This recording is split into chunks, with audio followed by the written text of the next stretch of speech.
Hello everyone and welcome. कैसे हैं आप सभी? उम्मीद करते हैं बहुत ही अच्छे होंगे। हम लोगों ने पार्शियल डेरिवेटिव को स्टार्ट किया था और पार्शियल डेरिवेटिव के हम लोग एप्लीकेशन पोर्शन को डिस्कस कर रहे थे। तो लास्ट क्लास में हमने समझा था कि पार्शियल इलास्टिसिटी क्या होता है और कैसे कैलकुलेट किया जाता है पार्शियल इलास्टिसिटी, हमने वो समझा। तो आज इसी कंसेप्ट पे बेस्ड कुछ क्वेश्चंस को हम पढ़ेंगे एंड एक्सरसाइज 8.2 को पूरे हम लोग आज डिस्कस करने का प्रयास करेंगे, ठीक है ना। तो मेहता मर्दानी एक्सरसाइज 8.2 जहाँ पे हम लोग जो पूरा चैप्टर है बेसिकली उसका नाम क्या है बताइए? Demand analysis. एक्सरसाइज 8.2 है, उसको हम लोग क्या बोलेंगे? डिमांड का एनालिसिस पढ़ रहे हैं। इसी के अंदर हम लोग ये भी पढ़ते हैं कि दो वस्तु रिलेटिवली क्या है, कॉम्प्लीमेंट्री गुड्स हैं या सब्स्टिट्यूट गुड्स हैं। इसी के अंदर हम लोग क्या निकालते हैं? पार्शियल इलास्टिसिटी भी निकालते हैं, ठीक है ना। तो दोनों कंसेप्ट जल्दी से रिकॉल करते हैं। सबसे पहला या हम लोग क्वेश्चंस को डायरेक्ट बनाना स्टार्ट करते हैं। जब हम लोग क्वेश्चंस को बनाएंगे तो क्या होगा, सारे कंसेप्ट खुद ब खुद फिर से रिवाइज हो जाएंगे। तो देखिए क्वेश्चन नंबर 1 एक्सरसाइज 8.2 का जो हमने लास्ट क्लास में भी डिस्कस किया था। क्वेश्चन नंबर 1 को फिर से हम लोग समझते हैं और देखते हैं। क्वेश्चन है हमारा x1 = 1 - 2p1 + p2 और एंड x2 = 5 - 2p1 - 3p2। तो ये हमारा क्वेश्चन है, क्लियर है। हमसे बोला जा रहा है कि find out the partial elasticity and nature of the commodities. मतलब पार्शियल इलास्टिसिटी हम लोगों को बताना है और नेचर बताना है कमोडिटी का। कमोडिटी कॉम्प्लीमेंट्री नेचर का है या फिर सब्स्टिट्यूट गुड्स है, क्या है ये बताना है। तो चलिए स्टार्ट करते हैं हम लोग। तो देखिए सबसे पहले आपको निकालना है, चाहे आपको पूछा जाए नेचर या नहीं पूछा जाए, आपको क्या निकालना है आप ध्यान से समझेंगे। x1 दिया है, आपको डिफरेंशिएट करना है किसके रिस्पेक्ट में। तो आप यहाँ पे क्या देख रहे हैं कि दो वेरिएबल है p1 p2। तो आपको क्या करना है, दोनों के रिस्पेक्ट में एक एक बार आपको डिफरेंशिएट कर देना है। आप क्या करें, पहले एक बार आप डिफरेंशिएट करिए x1 को p1 के रिस्पेक्ट में, तो क्या आ जाएगा dx1/dp1। फिर इसी तरीके से आप दूसरी बार किसके रिस्पेक्ट में डिफरेंशिएट करेंगे, p2 के रिस्पेक्ट में। अब x1 का डिफरेंशिएशन देखिए, दो वेरिएबल था तो दोनों के रिस्पेक्ट में हमने डिफरेंशिएशन कर दिया, इसका काम पूरा हो गया। अब क्या करेंगे हम लोग, अब हम लोग इसी तरीके से x2 का डिफरेंशिएशन करेंगे। अब फिर से वही क्वेश्चन आता है किसके रिस्पेक्ट में, तो दो वेरिएबल है, दोनों के रिस्पेक्ट में आप कर दो। तो हम क्या निकालेंगे बताइए, dx2/dp1 इसी तरीके से dx2/dp2। तो जब भी आपको क्वेश्चन दिखे x1 = और x2 = वहां पे प्राइस रहे, मतलब डिमांड का क्वेश्चन है, और जैसे ही आप डिमांड का क्वेश्चन देखें, चाहे आपसे कुछ भी पूछा जाए, नेचर पूछा जाए या ना जाए, जैसे हमने क्या कहा था कि इसका बेसिकली यूज नेचर बताने के लिए होता है, बट क्वेश्चन में आपसे इलास्टिसिटी भी पूछा गया ना, फिर भी सबसे पहला काम आपका है कि यही निकालना।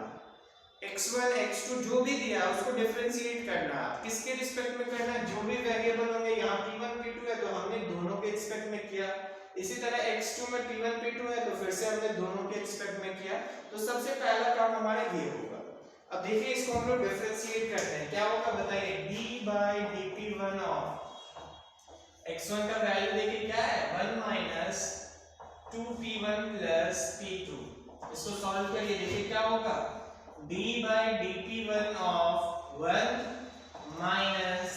- d/dp1 of 2p1 + d/dp1 of p2। आप इसको सॉल्व करिए, देखिए क्या होता है, 1 हमारा क्या है, कांस्टेंट है, और किसी भी कांस्टेंट का डिफरेंशिएशन क्या होता है, 0।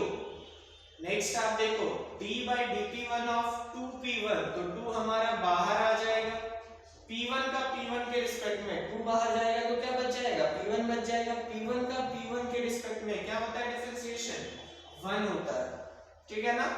नेक्स्ट देखो P2 हमारा क्या है कांस्टेंट, और किसी भी कांस्टेंट का डिफरेंशिएशन 0, तो इसका वैल्यू हमारा आ गया -2।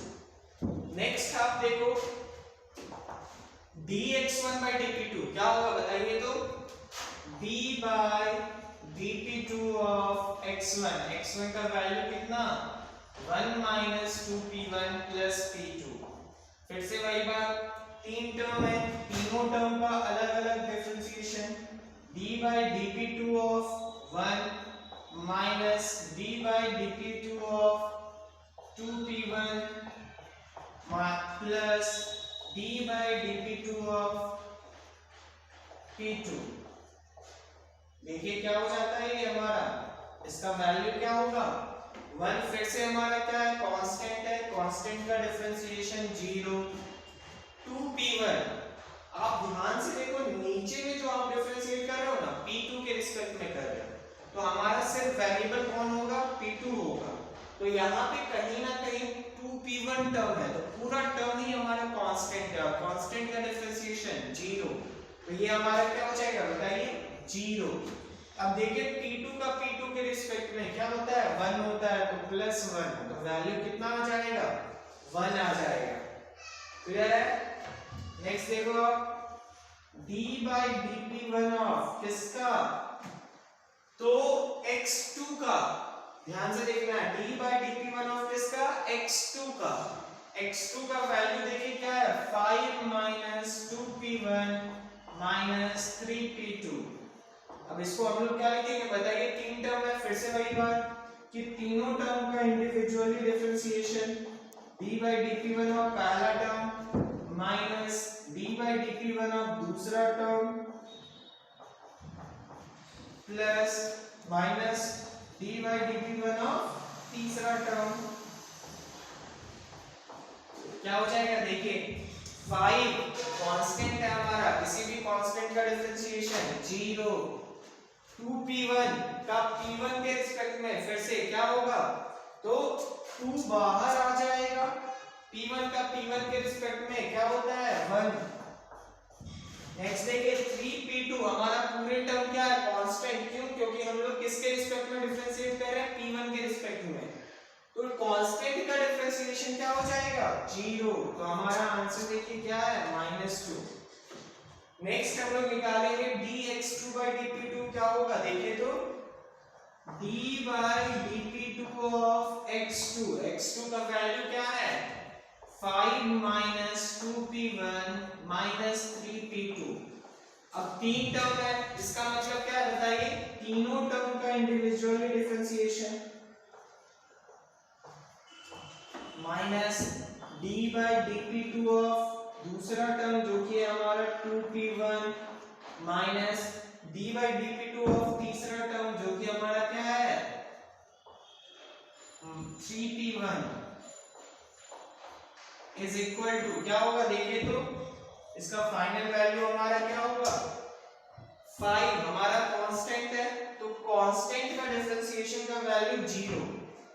2p1 का p2 के रिस्पेक्ट में डिफरेंशिएट कर रहे हैं, तो क्या हो जाएगा 0 हो जाएगा, तो 0 माइनस 0 माइनस 3p1 का क्या होता है देखिए तो -3, तो फाइनल आंसर हमारा क्या आ जाएगा -3 आ जाएगा।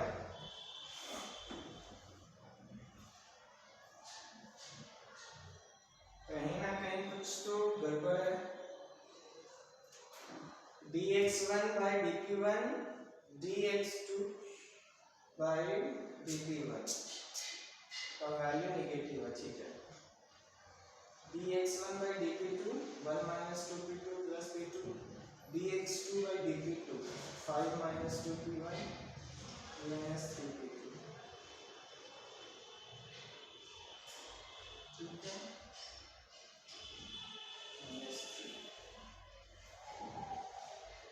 ये तो कहीं ना कहीं कुछ गड़बड़ आ रहा है। बेसिकली आना तो सेम चाहिए, चलिए देखते हैं।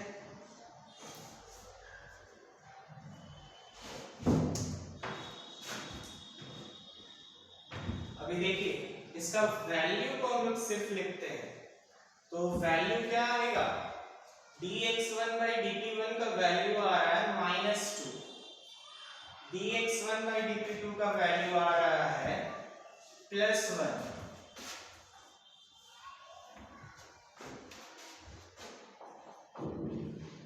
dx2 by dp2 का वैल्यू dx2 by dp1 का वैल्यू आ रहा है -2,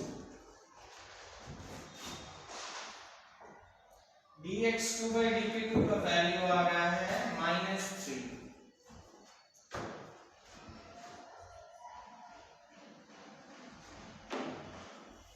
तो एक बार फिर से हम लोग मिला लेते हैं, देखते हैं dx1 by dp1 का तो -2, ठीक है, dx1 by dp2 तो +1, ठीक है, dx2 by dp1 का -2, dx2 by dp2 का -3। देखिए तो यहाँ पे कुछ ना कुछ तो गड़बड़ है, क्यों गड़बड़ है मैं आपको बता रहा हूँ, क्योंकि आपसे दो क्वेश्चन पूछा गया। पहला क्वेश्चन जो आपसे पूछा गया है वो आपका पूछा गया है कि गुड्स क्या है, रिलेटिव है या फिर कॉम्प्लीमेंट्री है, और हमें क्या पता है बताइए कि हम लोगों को अगर ये बताना है रिलेटिव है या कॉम्प्लीमेंट्री है तो हम लोग ऑब्जर्व करेंगे, क्या ऑब्जर्व करेंगे कि किसके रिस्पेक्ट में डिफरेंशिएट कर रहे हैं। जैसे अगर हम P1 के रिस्पेक्ट में कर रहे हैं तो हम लोग देखेंगे कि x1 के डिमांड में क्या चेंज आ रहा है। तो देखिए dx1 by dp1 का वैल्यू क्या है, नेगेटिव है, तो हम लोग यहाँ पे नेगेटिव लिखते हैं। फिर आप देखिए dx2 by dp1 निकालते थे हम लोग, मतलब P1 में चेंज आने के कारण x2 के डिमांड में क्या चेंज आ रहा है, तो देखिए यहाँ पे कैसा चेंज आ रहा है, यहाँ भी नेगेटिव है।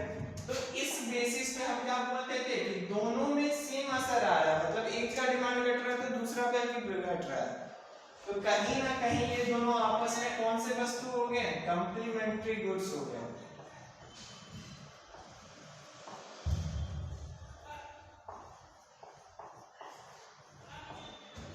अभी आप देखो P2 के रिस्पेक्ट में डिमांड का एनालिसिस करो तो देखो dx1 by dp2, P2 price change आने के कारण x1 में कैसा फर्क आ रहा है, तो पॉजिटिव हो रहा है, इसका डिमांड बढ़ जा रहा है।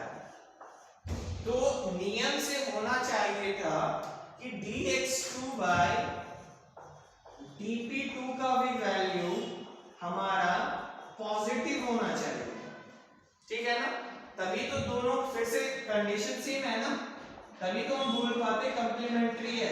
बट यहाँ पे क्या है, ये नेगेटिव है, और नेगेटिव अगर दोनों का अपोजिट है, एक का डिमांड बढ़ रहा है, x1 का डिमांड बढ़ रहा है, x2 का घट रहा है, मतलब दोनों कैसे वस्तु हैं, सब्स्टिट्यूट वस्तु हैं। तो एक से कॉम्प्लीमेंट्री वस्तु बता रहा है, एक से सब्स्टिट्यूट बता रहा है, तो ये प्रॉब्लम है। यहाँ पे जो क्वेश्चन होना चाहिए था ना वो +3p2 होना चाहिए था, ताकि वैल्यू हमारा +3 आए। तो +3 प्लस दोनों रहता तो क्या हो जाता, बोलते कॉम्प्लीमेंट्री है। तो आपको परेशानी होना है अगर एग्जाम में बाय द केस ऐसा क्वेश्चन मिल जाए ना, तो आपको तो एक बेसिस पे वहां पे आंसर करना है, ठीक है ना। तो आप dx1 by dp1, dx2 by dp1 का अगर देख लें तो दोनों का क्या है उस बेसिस पे आंसर लिख दीजिएगा। बट अगर आप कॉपी में आपने लिखा है इन दोनों को तो इस बेसिस पे आंसर लिख दीजिएगा, ठीक है ना। जैसे आपको दोनों को मेंशन नहीं करना है, दोनों को हम लोग इसलिए निकाल रहे हैं क्योंकि हम लोगों को पार्शियल इलास्टिसिटी निकालना है। तो पार्शियल इलास्टिसिटी 4 फॉर्म में होता है, तो कहीं ना कहीं इसका यूज आ ही जाएगा। तो इसके लिए हम क्या किया, हमने चारों को निकाल लिया। बट आपको चारों हमेशा नहीं निकालना है, आपको तो दो से काम है, P1 के रिस्पेक्ट में x1 का क्या फर्क पड़ रहा है, P1 के रिस्पेक्ट में x2 का क्या फर्क पड़ रहा है। तो आप इन दोनों बेसिस पे अगर वहां पे लिख रहे हैं एग्जाम में, इन दोनों को आपने लिखा है नेगेटिव देखा तो आंसर में कंप्लीमेंट्री आप लिख दोगे। बट अगर आप नीचे वाला को दोनों को लिख रहे हो तो वहां पे सब्स्टिट्यूट लिख दोगे, ठीक है ना। तो वहां पे उस बेसिस पे हम लोग लिखेंगे कि इसका वैल्यू नेगेटिव है, इसका पॉजिटिव है, इसलिए सब्स्टिट्यूट है। तो आपको परेशान नहीं होना है, आपको तो सिर्फ दो में किसी भी एक का देखना है, P1 के रिस्पेक्ट में दोनों का क्या हो रहा है या P2 के रिस्पेक्ट में दोनों का क्या हो रहा है। तो आप जो दोनों लिख रहे हो ना उसका नेचर क्या है उस बेसिस पे आप आंसर को करोगे। क्लियर है। तो ये हमारा पहला पार्ट था। अब इसमें दूसरा पार्ट क्या है, ध्यान से आप देखो, इसमें दूसरा पार्ट है पार्शियल इलास्टिसिटी निकालना। नेचर के बारे में हमने डिस्कस किया कि आंसर के अनुरूप आपको बताना है नेचर क्या है। दूसरा इसका पार्ट क्या है कि नेचर कैसा है वस्तु का वो बताना है हमें। सॉरी, नेचर तो हमने बताया, अभी हम लोगों को बताना है कि इलास्टिसिटी, पार्शियल इलास्टिसिटी। और हमने क्या पढ़ा था लास्ट क्लास में, पार्शियल इलास्टिसिटी कितना फॉर्म में होता है, E11, E12, E21, E22। E11 कब बोलेगा, मतलब क्या होता है बताइए, क्या मैंने बोला था आपको, बाद वाला मतलब उसके रिस्पेक्ट में डिफरेंशिएशन करना है। किसको, तो पहले वाला, पहले में क्या है 1 है, तो x1 को, ठीक है ना। इसको हम लोग कैसे लिखेंगे बताइए, तो d पहले क्या है 1 है, तो dx1 किसके रिस्पेक्ट में, बाद में क्या है 2 है, तो p2 के रिस्पेक्ट में। इसको बताइए कैसे लिखेंगे, पहले क्या है 2 है, तो x2 का डिफरेंशिएशन किसके रिस्पेक्ट में, बाद में क्या है 1 है, तो p1 के रिस्पेक्ट में। इसी तरह बताइए इसको हम लोग क्या लिखेंगे, x2 का डिफरेंशिएशन किसके रिस्पेक्ट में, p2 के रिस्पेक्ट में, ठीक है ना। अब इसके वैल्यू को पुट करिए, यहाँ p1 है तो p1 ऊपर, यहाँ x1 है x1, p2 by x1, p1 by x2, p2 by x2, minus minus लगा देना है। तो ये हमारा पार्शियल इलास्टिसिटी का फॉर्मूला तैयार हो गया। अब देखिए E11 का वैल्यू हम निकालते हैं, तो क्या आएगा, माइनस इंटू P1 का वैल्यू कितना आया, देखिए तो P1 का वैल्यू कुछ नहीं है, तो P1 ही रहने देते हैं, डिवाइडेड बाय x1। x1 का वैल्यू आपको दिया गया है क्वेश्चन में, जो कि है हमारा 1 minus 2p1 plus p2 into dx1 bye dp1 का वैल्यू कितना आया, -2 आया है। आप इसको सॉल्व कीजिए, देखिए क्या आता है, 2p1 by 1 minus 2p1 plus p2। Clear है या नहीं। नेक्स्ट इसी तरह से आप दूसरे वैल्यू को निकालिए, देखिए क्या आएगा, p2 by x1। p2 का तो कुछ वैल्यू दिया नहीं है क्वेश्चन में, तो p2 को हमने p2 ही रहने दिया। x1 का वैल्यू देखिए क्या है हमारा, 1 minus 2p1 plus p2 into dx1 by dp2। क्या वैल्यू है dx1 by dp2 का, +1 है, तो 1, तो देखिए इसका वैल्यू क्या आएगा, -p2 divided by 1 minus 2p1 plus p2। Next देखिए इसी तरीके से बताइए क्या होगा, -p1 को p1 हमने रहने दिया, x2 का वैल्यू कितना है, 5 minus 2p1 minus 3p2 into dx2 by dp1 का वैल्यू क्या है, देखिए तो -2 है, तो माइनस इंटू माइनस क्या हो जाएगा, प्लस हो जाएगा, 2p1 divided by 5 minus 2p1 minus 3p2। ये हमारा इलास्टिसिटी का वैल्यू हो गया। लास्ट आप देखो, माइनस इंटू p2 का वैल्यू नहीं दिया है क्वेश्चन में, जिसका वैल्यू दिया उसी का पुट करेंगे, ठीक है ना। जैसे x2 का वैल्यू दिया है, तो जो वैल्यू दिया हम लोग वो पुट करेंगे, 5 minus 2p1 minus 3p2 into, देखिए क्या है, dx2 by dp2 का वैल्यू -3 है, तो -3 से मल्टीप्लाई, देखिए क्या हो जाएगा, 3p2 divided by 5 minus 2p1 minus 3p2। तो ये हमारा पार्शियल इलास्टिसिटी का वैल्यू आ गया। उम्मीद है आपको समझ में आया होगा। एक बार हम लोग आंसर चेक कर लेते हैं, -2p1 minus 2p1 by p2 by,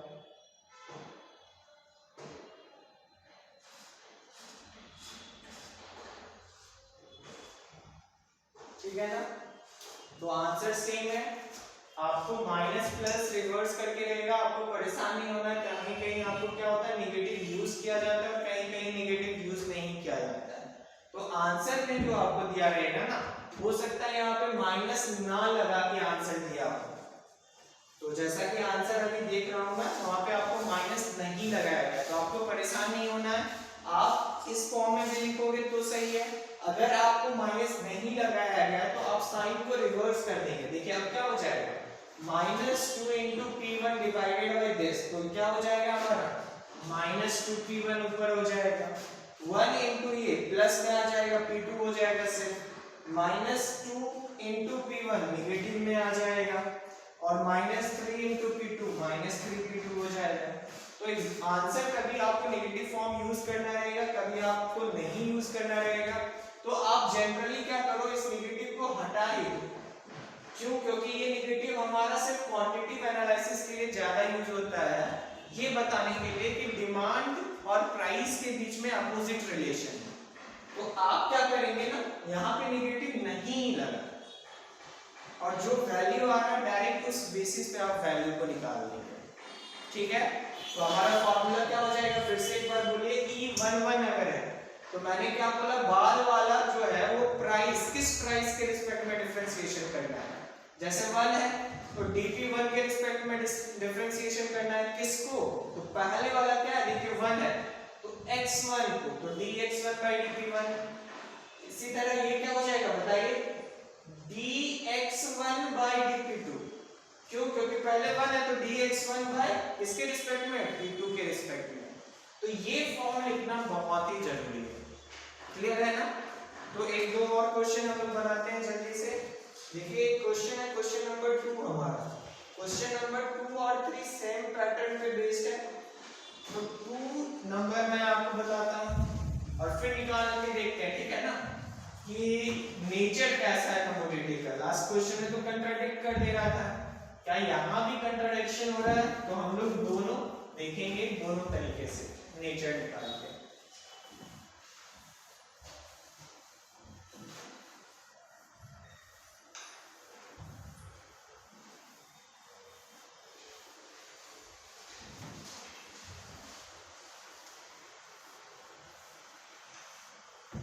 चलिए देखिए क्या है हमारा क्वेश्चन। क्वेश्चन नंबर 2 है हमारा, x1 is equal to p1 by p2, x2 is equal to p1 का पावर 2 by p2। चलिए देखिए, मैंने आपको पहले क्या बोला, आपको x1 x2 दिख रहा है, तो आप अगर y के फॉर्म में क्वेश्चन रहे ना तो आप थोड़ा सा सिंपल करने का प्रयास करें।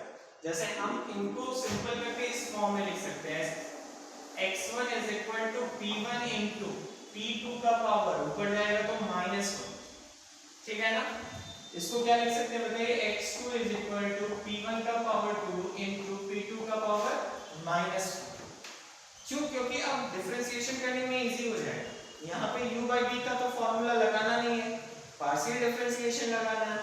तो जब हम लोग पार्शियल डिफरेंशिएशन निकालेंगे तो डायरेक्ट वैल्यू बाहर चला जाएगा। देखिए जैसे अभी x1 x2 हमारा आ गया और जब वैल्यू आ गया तो डिफरेंशिएशन करना है किसका, x1 x2 का। x1 का करना है किसके रिस्पेक्ट में, तो दो वेरिएबल है, दोनों के रिस्पेक्ट में कर देंगे, dx1 by dp1, dx2 by dp2, sorry dx1 by dp2। इसी तरीके से x2 को डिफरेंशिएट करना है किसके रिस्पेक्ट में, दो वेरिएबल है p1 p2, तो दोनों के रिस्पेक्ट में कर देते हैं। एक बार क्या करेंगे, dx2 by dp1, dx2 by dp2। ठीक है ना? देखिए d by dp1 of x1 का वैल्यू कितना है, p1 into p2 का पावर -1। क्या हो जाएगा बताइए आप। देखिए यहाँ पे p1 नीचे में, तो p1 वाला हमारा सिर्फ वेरिएबल है, p2 वाला कांस्टेंट है, तो इसको बाहर ले जाते हैं, तो p2 का पावर -1 बाहर आ गया। फिर यहाँ पे क्या बच जाएगा, अगर ये बाहर होगा तो p1 बच जाएगा, p1 का p1 के रिस्पेक्ट में क्या होता है, 1 होता है। तो हमारा वैल्यू कितना आ गया, देखिए p2 का पावर -1। क्लियर है? नेक्स्ट आप देखो d by dp2 ऑफ क्या है, x1 का वैल्यू देखिए आप, p1 into p2 का पावर -1। p2 है नीचे में, तो p2 वाला सिर्फ वेरिएबल p1 कांस्टेंट है, तो p1 को हमने बाहर किया, P2 का P2 के रिस्पेक्ट में देखिए ध्यान से, ऊपर में -1 भी है, ध्यान रखना है, ठीक है ना। तो -1 बाय P2 का पावर 2 हो जाएगा, ठीक है ना। क्यों? क्योंकि -1 में एक और -1 जुड़ेगा तो -2 हो जाएगा। वही -2 नीचे आएगा तो क्या होगा, P2 का पावर +2, ठीक है ना। देखिए हमारा वैल्यू क्या आ रहा है, -P1 बाय P2 का पावर 2। क्लियर है? नेक्स्ट देखो आप, d बाय dp1 ऑफ किसका, x2 का। x2 का वैल्यू क्या है, p1 का पावर 2 इंटू p2 का पावर -1। अब देखिए ध्यान से, यहाँ पे नीचे में क्या है, p1 है हमारा, तो p2 वाला कांस्टेंट को हम बाहर लेते हैं, p2 का पावर -1। क्या बच जा रहा है, d bye dp1 of p1 का पावर 2। क्या हो जाएगा देखिए तो, P2 का पावर -1 इंटू 2 P1 का पावर 1 कम हो जाएगा 2P1, तो फाइनल वैल्यू हमारा क्या होगा, 2P2 का पावर -1 इंटू P1।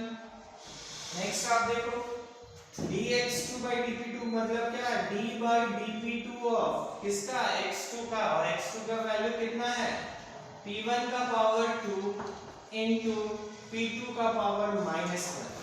अब बताइए ध्यान से, यहाँ पे क्या बाहर में आएगा हमारा, P1 वाला टर्म बाहर आ जाएगा, तो P1 का पावर 2 बाहर आ जाएगा, क्या बच जाएगा, d by dp2 of P2 का पावर -1। फिर से वही बात, -1 है तो क्या होगा डिफरेंशिएशन का वैल्यू, -1 by P2 का पावर क्या, -2 होगा, लेकिन P2 को हम नीचे ला रहे हैं तो +2 हो जाएगा। फाइनल आंसर हमारा क्या होगा, सोचिए, -P1 का पावर 2 बाय P2 का पावर 2। अभी देखिए नेचर ऑफ कमोडिटी बताना है, तो दोनों तरीके से हम जाते हैं। पहला तो हम देखते हैं P1 में चेंज आने के कारण डिमांड में क्या चेंज आ रहा है, तो dx1 by dp1 dx2 by dp1। तो इसका वैल्यू क्या है देखिए तो आप, इसका वैल्यू है dx1 by dp1 का वैल्यू कुछ निगेटिव नहीं लगा यहाँ पे, मतलब पॉजिटिव आ रहा है। dx2 by dp1 का वैल्यू आप देखो कितना है, यहाँ पे भी कुछ नहीं लगा, मतलब पॉजिटिव है वैल्यू। इस बेसिस पे हम क्या बोलेंगे, कंप्लीमेंट्री है। क्यों? क्योंकि दोनों का डिमांड बढ़ रहा है। किस कारण से, P1 में चेंज आने के कारण से x1 का भी मांग बढ़ा, x2 का भी मांग बढ़ रहा है, मतलब दोनों सेम नेचर का है। कैसा है, कंप्लीमेंट्री है।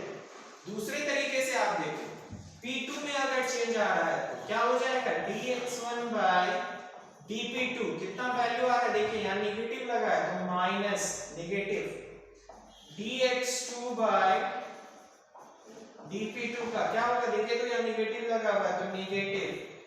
फिर से कैसा वस्तु है, दोनों का घट रहा है, मतलब सेम, पहले का भी अगर घट रहा है P2 में चेंज आने के कारण x1 का मान घट रहा है तो x2 का भी मान घट रहा है, तो कैसे वस्तु होंगे, सेम नेचर के होंगे, तो क्या हो जाएगा, कंप्लीमेंट्री। तो यहाँ पे देखिए क्वेश्चन में सेम नेचर आ गया, बट पहले के क्वेश्चन में क्या था, कंट्राडिक्शन हो जा रहा था। एक तो हम लोगों को आइडिया दे रहा था कंप्लीमेंट्री का और दूसरा दे रहा था सब्स्टिट्यूट का। तो आपको परेशान नहीं होना, आप किसी एक को ही यूज करके लिखेंगे, ठीक है ना। मतलब P1 के बेसिस पे इसको ना लिखें, या आप इसको लिख रहे तो ऊपर वाला इन दोनों को आप यूज नहीं करें, इस बेसिस पर फिर कंप्लीमेंट्री लिखें। क्लियर है चीजें, उम्मीद है क्लियर होंगी। चलिए हम लोग सिर्फ वैल्यू को लिख लेते हैं। देखिए dx1 by dp1 का वैल्यू कितना है, P2 का पावर -1, dx1 by dp2 का वैल्यू कितना है देखिए -P1 by P2 का पावर 2। नेक्स्ट देखिए dx2 by dp1 का वैल्यू कितना है, 2P2 का पावर -1 इंटू P1। नेक्स्ट देखिए dx2 by dp2 का वैल्यू कितना है, -P1 का पावर 2 by P2 का पावर 2, ठीक है ना।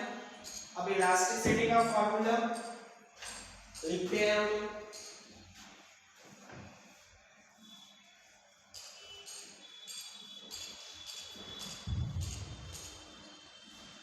देखिए इलास्टिसिटी क्या क्या होगा बताइए, E11, E12, E21, E22।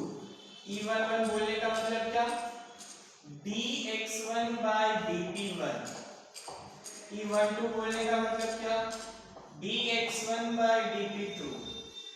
E21 बोलने का मतलब क्या, dx2 by dp1। E22 बोलने का मतलब क्या, dx2 by dp2। अब आप देखिए यहाँ पे P1 है तो ऊपर में P1, यहाँ x1 है नीचे में x1। इसी तरह से ये क्या होगा, P2 by x1, ये क्या होगा P1 by x2, ये क्या होगा P2 by x2। अब आप वैल्यू को बैठाएं, मैंने आपको बोला था नेगेटिव नहीं लगाएं क्योंकि आपको कंफ्यूजन भी हो सकता है, तो आप नेगेटिव नहीं लगाएंगे सारे में। अब सिर्फ आप वैल्यू को पुट करिए। देखिए P1 का वैल्यू नहीं दिया हुआ है, x1 का दिया हुआ है, तो हमने P1 को लिखा। x1 का वैल्यू क्या है देखो तो आप, P1 इंटू P2 का power -1 into dx1 by dp2। dp1 का वैल्यू कितना है देखिए, P2 का पावर -1। क्लियर है ना, इसको आप सॉल्व करिए। देखिए क्या लिखेंगे इसको हम लोग, P1 कैंसिल, तो क्या बच रहा है देखिए, P2 का पावर -1, P2 का पावर -1, ऊपर नीचे दोनों तरफ आ रहा है ना, तो दोनों कैंसिल हो गया, क्या हो जाएगा 1। क्लियर है यानी P1 को काटा एक बार, बचा P2 का पावर -1, P2 का पावर -1 को काटा एक बार में, आंसर क्या हो गया 1 into 1 हो गया हमारा। नेक्स्ट आप देखो P2 डिवाइडेड बाय x1 का वैल्यू कितना है, P1 into P2 का पावर -1 इंटू देखिए dx1 by dp2 का वैल्यू कितना आ रहा है हमारा, P1 by P2 का पावर 2।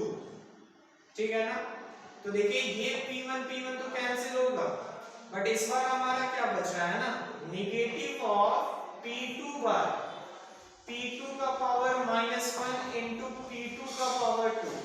और हमें क्या पता है बताइए तो, इसको हम लोग क्या लिख सकते हैं, P2 by P2 का पावर -1, P2 का पावर +2।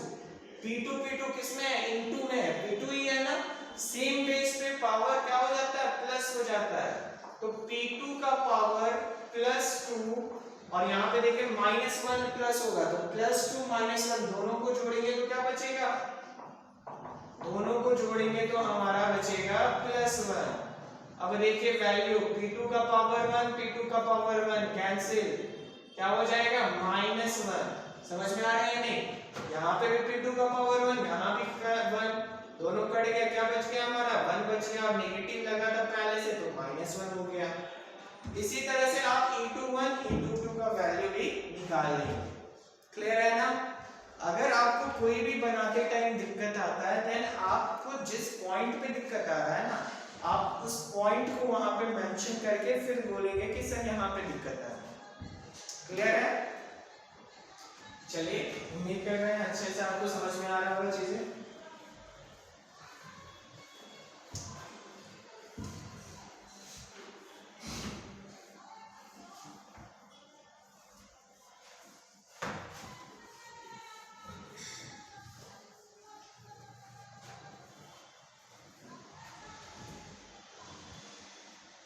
देखिए हमारा नेक्स्ट क्वेश्चन क्या है, तो इसी तरीके से सेम पैटर्न पे आपका 1 2 3 4 5 सेम क्वेश्चन है आपका बन जाना चाहिए।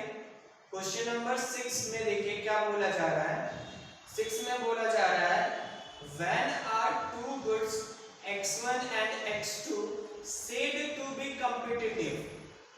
ठीक है ना, और दूसरा कॉम्प्लीमेंट्री इन डिमांड। तो जो हमने कंडीशन पढ़ा, हमने कंडीशन क्या पढ़ा बताइए आप, हमने कंडीशन पढ़ा है कि जिस प्राइस के रिस्पेक्ट में, जिस प्राइस में चेंज आ रहा है वहां पे डिमांड का एनालिसिस करना है।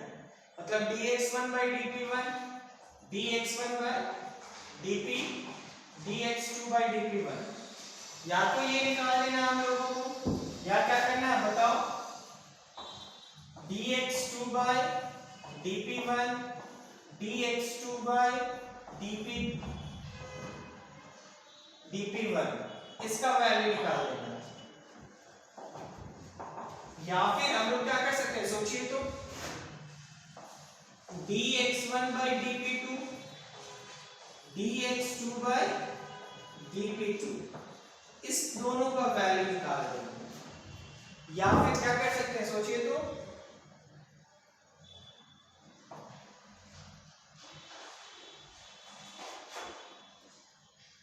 तो यही बेसिकली हमारा देखिए यही दो कंडीशन हमारा होगा। अब देखिए इसका मतलब क्या है ना, इसका मतलब है P1 प्राइस में चेंज आने के कारण X1 में कितना चेंज आया है। पॉजिटिव अगर वैल्यू है, नेगेटिव नहीं लगा मतलब पॉजिटिव है, मतलब बढ़ा है X1 का डिमांड। इसी तरह से P1 में चेंज आने के कारण P1 में चेंज आया है, बट X2 का भी वैल्यू पॉजिटिव आ रहा है, मतलब X2 का भी डिमांड बढ़ा है। तो ऐसे केसेस को हम क्या बोलेंगे, सोचिए कि कंप्लीमेंट्री है, या फिर और करके आप लिखेंगे क्या कि आपने चेंज को ऑब्जर्व किया कि डिमांड का वैल्यू निगेटिव आ रहा है, घट जा रहा है। इसी तरीके से X2 का भी मान घट जा रहा है। फिर से देखिए सेम नेचर का, एक का घटा दूसरे का भी घटा, ये भी हमारा कंप्लीमेंट्री हो गया। मतलब या तो पॉजिटिव पॉजिटिव रहे या तो नेगेटिव नेगेटिव रहे, कोई इशू नहीं है, दोनों क्या करेगा कंप्लीमेंट्री का नेचर शो करेगा। इसी तरह से P2 के रिस्पेक्ट में दोनों का क्या आना चाहिए, पॉजिटिव पॉजिटिव या फिर नेगेटिव नेगेटिव, तो ये कंप्लीमेंट्री का है।